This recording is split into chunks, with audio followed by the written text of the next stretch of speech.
এতিয়া আছোঁ হনাচাপৰিত। হনাচাপৰিত উপস্থিত হৈ মই এটা খুব ভাল ইণ্টাৰেষ্টিং বস্তু আপোনালোকক দেখাম। এইটো হৈ গ'ল নাওবৈচা সমষ্টিৰ ঘুনাসুতি এখন গাঁৱত আছোঁ মই, হনাচাপৰি গাঁও। আৰু ইয়াত আপোনাক ইণ্টাৰেষ্টিং এটা বস্তু দেখাম। এইটো হৈ গ'ল বৰ্ষা বালিচাপৰি প্ৰাথমিক বিদ্যালয়। এইখন হ'ল প্ৰাথমিক বিদ্যালয়। মই আহি দেখিছিলোঁ যে এইখন ভাবিছিলোঁ যে এমালগেমেশ্যন কৰা কোনোবা স্কুলৰ এৰেহা এখন স্কুল বুলি ভাবি আছিলোঁ, এৰি দিয়া এখন স্কুল বুলি ভাবিছিলোঁ।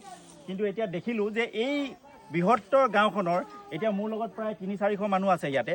এই বৃহত্তৰ গাঁওখনৰ এই ল'ৰা ছোৱালীবোৰে, কণ কণ ছাত্ৰ ছাত্ৰীবোৰে এই স্কুলখনত তেওঁলোকে শিক্ষা গ্ৰহণ কৰে। আৰু যিকেইজন মানুহে হাজিৰা চাজিৰা কৰি দুটকা উপাৰ্জন কৰিব পাৰে, সেই মানুহকেইজনে কিন্তু এই স্কুলত ল'ৰা ছোৱালী নপঢ়ায়।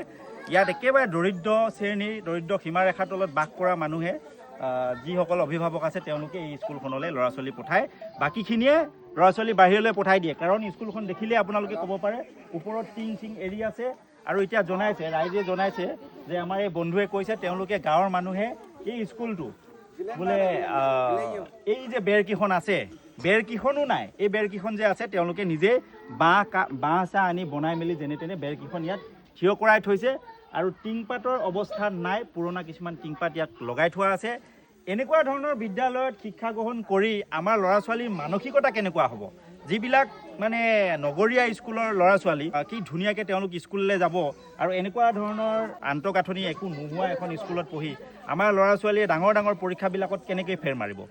ইয়ালৈ বছৰ বছৰ ধৰি এই মানুহখিনিক প্ৰতিখন চৰকাৰে তেওঁলোকে কণা হাঁহক পতান ধান দি আছে। যোনে ইয়ালৈ আহে তেওঁলোকে কাম কৰি দিম বুলি কয়, উন্নয়নৰ কথা কয়। আৰু এয়া হ'ল উন্নয়নৰ প্ৰকৃত স্বৰূপ, প্ৰকৃত নমুনা। এনেদৰে ইয়াত মানৱ ডেকা ডাঙৰীয়াক এই মানুহখিনিয়ে ভোট দিছে বুলি কৈছিল। মানৱ ডেকা ডাঙৰীয়াক ভোট দি জিকাইছিল। আৰু মানৱ ডেকা ডাঙৰীয়াই ভোটটো লোৱাৰ সময়ত আহিলে, আজিলৈকে ইয়াত প্ৰৱেশ কৰা নাই। বহু MLA আহিল গ'ল, কিন্তু এই গাঁৱৰ পৰিৱেশ, গাঁৱৰ স্কুল কলেজ উন্নতি নহ'ল। ইয়াৰতো শিক্ষা ব্যৱস্থাটোৰ অৱস্থা এয়া। কিন্তু স্বাস্থ্যটো আৰু দুখ লগা। তেওঁ কৈছে, বন্ধুৱে কৈছে যে গৰ্ভৱতী মহিলাৰ চিকিৎসাৰ অভাৱত মৃত্যু হয়, হস্পিটেললৈ নাপায়গৈ গৈ। এনেকুৱা ধৰণৰ অৱস্থা। বহুতো কেইজনমান মৰিছে। মই 108টো ফোন কৰি পেলাই মাতিছিলোঁ, আহি নোপোৱাৰ আগতে মৃত্যু হৈ গৈছে। আৰু এইখন স্কুল কোনো ক'ত জানো স্কুলত টিচাৰৰ দৰমাৰ পৰা মেৰামতি কৰে জানো? ইয়াত আমি নুবুজাৰ কাৰণে এই মাষ্টৰ দুজন আমাৰ এটা গাঁৱৰে হয়, এটা বৰকামুখ গোগামুখত থাকে। ইহঁতক আঁতৰাই দিম বুলি কৈছিলোঁ আমি, কিন্তু এইটো ইহঁতেতো বনাব নোৱাৰে ন, চৰকাৰে দিলেহে। এইটো চা, টিংপাত বেয়া আছে, টিংপাত বেয়া আছে। অলপ আমি ভিতৰলৈ যাম, ভিতৰৰ পৰিৱেশটো এবাৰ চাই ল'ম। ৰাইজে দেখক যে আজি ডিজিটেল যুগ, ডিজিটেল ভাৰতৰ অৱস্থা কি ৰাইজে চাওক। এইখন আমাৰ ডিজিটেল অসম। আৰু এয়া হ'ল ভিতৰৰ পৰিৱেশ। এইকেইটা অংগনবাদীৰ টেবুল দুটামান আছে ইয়াতে, এই অংগনবাদীও ইয়াতে পঢ়ায়। আৰু এইটো এটা প্ৰাথমিক বিদ্যালয়। এইবিলাক হ'ল চকী মেজ, য'ত ল'ৰা ছোৱালীয়ে পঢ়ে। আৰু ইয়াত বৰষুণ দিলে টিচাৰে শিকাব নোৱাৰে। বৰষুণ তিতি বুঢ়ী ইয়াত হ'লেও টাইমলৈকে থাকে। ইয়াত মাষ্টৰকেইটা আৰু ভুল নহয়, হ'লেও টাইমলৈকে থাকে। কিন্তু বৰষুণ দিলে গোটেই ষ্টুডেণ্টৰ কাপোৰ চব একদম তিতি যায়। এয়া চাওক, ইয়াত আমি কেইবাৰ মিটিং কৰিছোঁ। সিদিনা TMPKৰ মানুহো আহিছে, মাষ্টৰক ধৰিছে। মাষ্টৰেতো গেৰাণ্টি ল'ব নোৱাৰে ন, এইটো চৰকাৰে চাব লাগে। কিন্তু এই স্কুলৰ ফিল্ডতে প্ৰত্যেকবাৰ আমি ইয়াতে মিটিং কৰোঁ, কয় যে আমুক পালে আমি এইটো চাম।